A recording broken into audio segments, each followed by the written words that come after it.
Yo soy Jorge Castro y estas son las informaciones. Por más de 20 años yo he tenido el deber de denunciar las atrocidades que a lo largo de estos años han venido cometiendo los hermanos José y Chamel Gaspar. En Anzoátegui, primero en Caracas y posteriormente en Panamá, Isla del Caribe y los Estados Unidos. No voy a hacer como la gente suele hacer en otros casos. No voy a mirar para otro lado, no voy a olvidar de lo que está pasando, no me voy a hacer el loco, no voy a fingir demencia ni amnesia. Y mucho menos ahora que han arreciado en sus ataques en contra de mi familia. Estos son unos personajes que están acostumbrados, porque además es un sistema de vida para ellos, acostumbrados a violar a las mujeres que viven dentro del contexto y el seno familiar, a abusar sexualmente de sus primas, de sus tías. Para ellos todo lo que se atraviesa en el camino es cacería.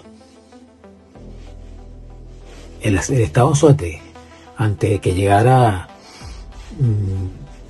a la gobernación, eran épocas de David de Lima, incluso antes de David de Lima. Todo el mundo sabía que habían denuncias en el Estado, en la Fiscalía Superior y en la Fiscalía por violencia de género, violencia intrafamiliar. Cuando, ojo, ellos son de origen libanés, con ascendencia drusa, y es una familia muy grande que cuando emigraron a las Américas, una parte llegó a Brasil, una parte llegó a Venezuela, mayoritariamente. Hay una rama de la familia que son más maronitas, pero estos son dos monstruos que además han permitido, le han hecho bullying a su familia y se ha normalizado la aceptación de esa degradación, esa depravación de estos señores. La primera esposa de uno de ellos, con la que tuvo sus hijos, y este es uno de los dueños del centro comercial ese allá, Las Anclas Mall, es una prima hermana de él. Eso culturalmente, para ellos es normal, casarse con primos. Son matrimonios muchas veces que se hacen, que son convenidos al momento de que las niñas nacen, sin importar su decisión, sin importar su futuro, sin darles oportunidad a que ellas decidan. Eso ahí no interesa. Ellos no tienen ni parte ni arte, ellos no tienen capacidad de decir. Son pactadas, son vendidas como si fueran esclavas. Pero lo que es peor no es eso, sino que si alguien dentro de la familia tenía un negocio lucrativo y no les pagaba la prote porque yo era los malandros de la familia, perdían el negocio. A la final, todos terminaban, al final de la historia, cediendo, entregándoles un pedazo de cualquier cosa, porque ellos tenían que lucrarse de todo. Ahí no se puede hacer un negocio si ellos no participaban. ¿O es acaso que lo que yo estoy diciendo, esta señora brasileña, ella la conoce todo el mundo en Anzoátegui? Todo el mundo sabía que ella tenía una venta de tortas, de dulces en la avenida principal de Lechería. Era una señora además que no pasaba desapercibida porque es brasileña, porque es de ojos claros, es rubia, alta de estatura. Bueno, fue novia, estuvo empatada con David de Lima cuando este era gobernador, para que ustedes tengan una idea. Entonces, ahí toda la fiscalía se enteraba cuando él le metía esas palizas a las mujeres y a los hijos. Ya tuvo que denunciarlo y pedir inclusive una orden de alejamiento porque se cansó de las palizas que le daba el hombre. Y el hombre, como venganza, incluso la violó en 2 ocasiones, después de que se había disuelto la relación conyugal. Entonces, ¿qué me pide la gente? ¿Qué aspiran ustedes que yo haga con estos señores? Que me calle, que me haga el loco, que mire para otro lado. Están equivocados. Voy a seguir haciendo esta labor, enfrentándolos y confrontándolos. Si ellos abren páginas en internet, en las redes sociales, contratan hackers, contratan operadores, se hacen alianzas con narcotraficantes para atacarme a mí, es parte del precio que voy a pagar, pero no voy a dejar de serlo. No voy a dejar de serlo. Esta familia se origina en el Líbano.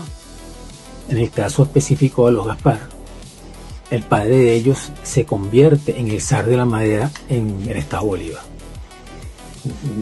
Producto, consecuencia de sus relaciones, particularmente con el Partido de Acción Democrática y con la cercanía amistosa y familiar en cierta medida que tuvieron con la familia de Raúl Leoni, ellos lograron ese mercado de la madera en Guayana, y además lleva una serie de procesos, de etapas, porque ahí ellos tienen que producir esa madera, disponer de las tierras para cultivar las especies que provocan ese tipo de madera, tener los aserraderos y después venderle esa madera y comercializarla.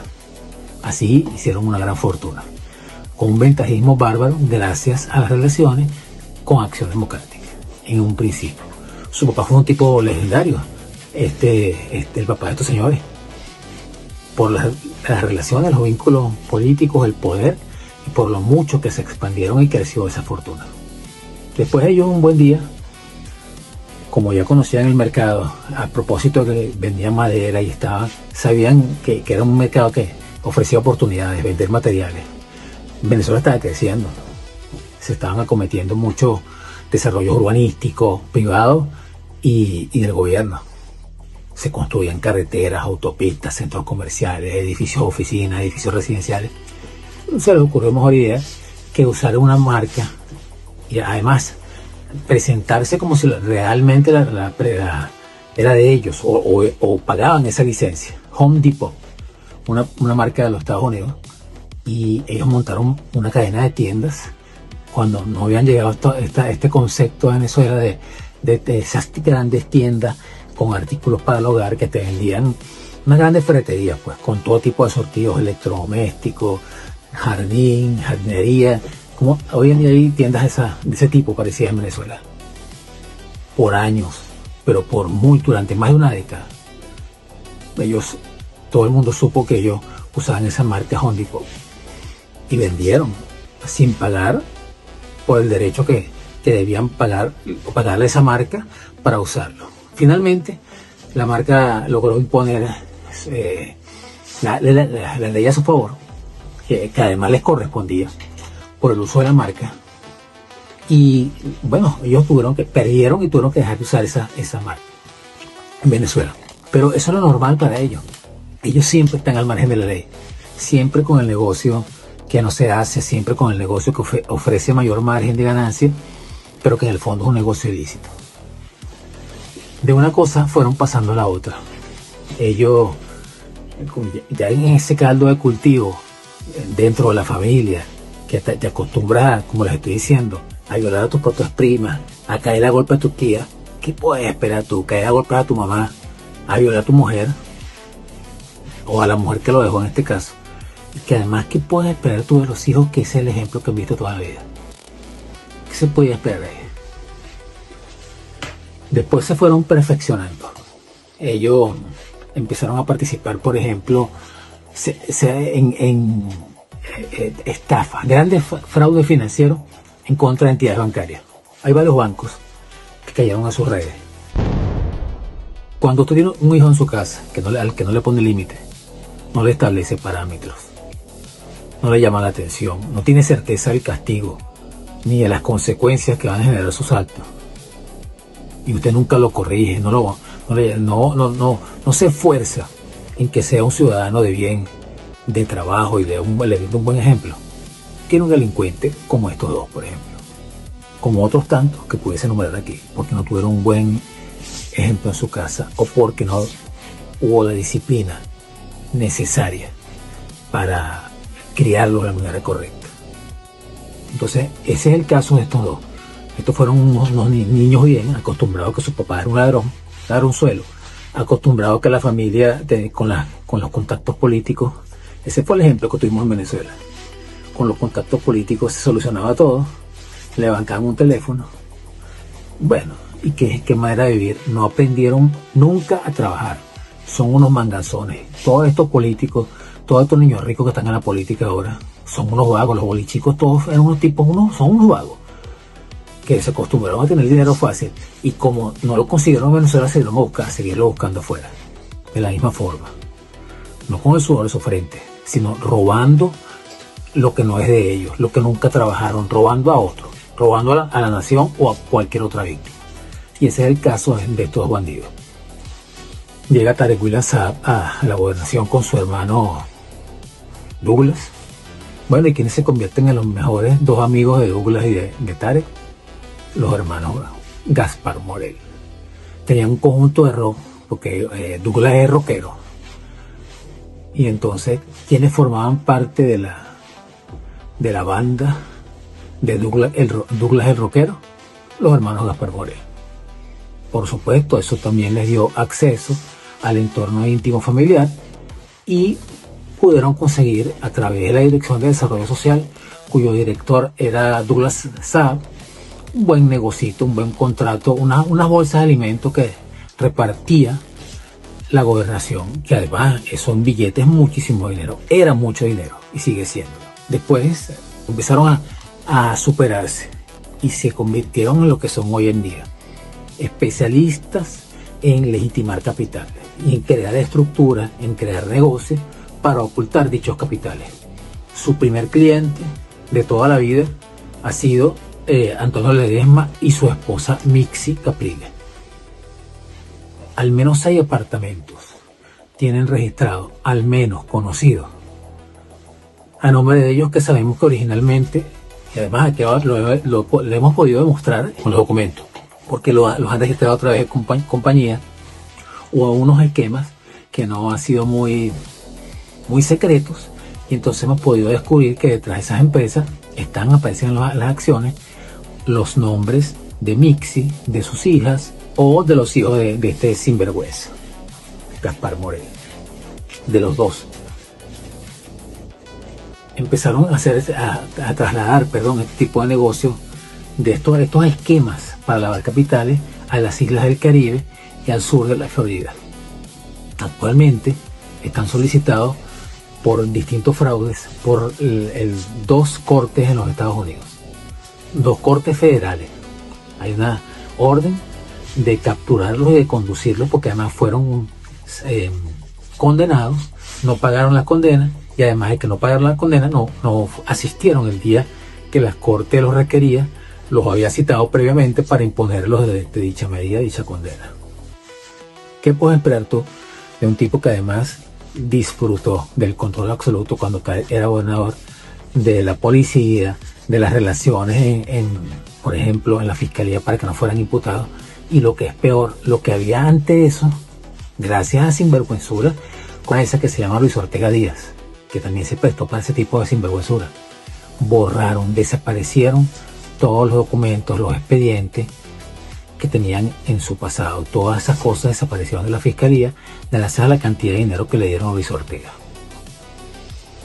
En Panamá llegaron, compraron un terreno que era de hoy ejidal, inicialmente era un ejido municipal en Arraiján. Bueno, ya ustedes saben que la tradición del negocio, de la tierra, ya es ilícita. Sin embargo, como es un país que la gente se corrompe por poco dinero, y estos tipos son expertos en corromper a la gente, bueno, ahí no pasó nada. Hoy en día hay un centro comercial, un mall, Las Anclas Mall. ¿De dónde salió la plata para comprar las Anclas Mall? Que además se han dictado una serie de medidas judiciales y todavía está ahí funcionando en contra de estos sinvergüenzas. Los hijos se dan la gran vida en las redes sociales, ahora están vinculados a la farándula local, con conexiones además con gente que trabaja en los canales de televisión o en las radios locales. Son gente muy honorable. Uno de los yates más grandes que hay en la Marina Flamingo, ahí en Amador. No importa, a los panameños eso no les importa, les interesa que le lleven plata. A pesar de que hay una orden de esta gente de Interpol en contra de ambos, a pesar de que ambos tienen una alerta roja en su contra, activa, bueno, viven felices en Panamá. Panamá no le da cumplimiento a la solicitud de Interpol. En la ocasión en la que lo iban a hacer, en la que lo pudieron hacer, o en la que se hizo, que los detuvieron en el aeropuerto, rápido apareció el picuiro, le dieron una plata Rolando Loca, una buena plata. Después se asociaron con este otro que se llama Gaby Carrizo, que era el vicepresidente durante la gestión de Nito Cortizo, vicepresidente, y bueno, y ahí hicieron más desafueros porque ellos se asociaron directamente con Gaby. No solamente le pagaban la protección a Gaby, sino que hicieron negocios juntos. Tiendas, franquicia o crearon conceptos de comida rápida, de esos ventas de arepa con cachitos y pequeños y café que están tan de moda ahora, en sus distintas manifestaciones, en sus distintas mutaciones gastronómicas. Y ahí siguen, en la que todo el mundo callado y se dan golpes de pecho. Si tú dices algo, empiezan a llamar, crean cuentas en redes sociales, a mí me inventan cuanta vaina se les ocurre. No conforme con eso, me ponen tratar de ponerme a pelear con otra gente. Dos estrategias: o publican o ponen a robar información que luego me atribuyen a mí y lo hacen de manera tal que según ellos creen la gente va a estar segura que soy yo, o por el contrario, me descalifican de manera tal a mi hijo y a mi esposa que después socialmente son excluidos. La gente se cree, porque la gente es débil mental, estamos rodeados de gente de muy escaso nivel intelectual. Ya eso no se cultiva hoy en día. La gente tiene habilidades para estar todo el día pegado a una computadora, mandando chismecitos en redes sociales, pero no tienen discernimiento, no tienen sindéresis. Entonces, ¿qué les puedes pedir? Se dejan llevar por ese tipo de rumores y nos terminan a nosotros, finalmente, los malos, los que son realmente unos zampones, nos terminan haciendo la vida de cuadrito. Pero yo vivo este apostolado como lo que es, con paciencia. Tipo Dios es perfecto. Yo no voy a desistir de mi búsqueda en contra de estos zampones. Ellos están solicitados en extradición por el gobierno de Venezuela, una sentencia ratificada por la Corte Suprema de Justicia de Venezuela, por el Tribunal Supremo de Justicia. También está siendo solicitado por las autoridades españolas, porque tienen nacionalidad española también, para rematar. Y por último, y no menos importante, en los próximos días voy a seguirles hablando de estos señores y sus conexiones con el narcotráfico. Ahora están asociados, son los socios, los nuevos socios de la mano derecha, el hombre que le lavaba el dinero en Venezuela al Loco Barrera. Así que va a estar bueno cuando continúe con ese cuento. Ahora pasamos a otro tema.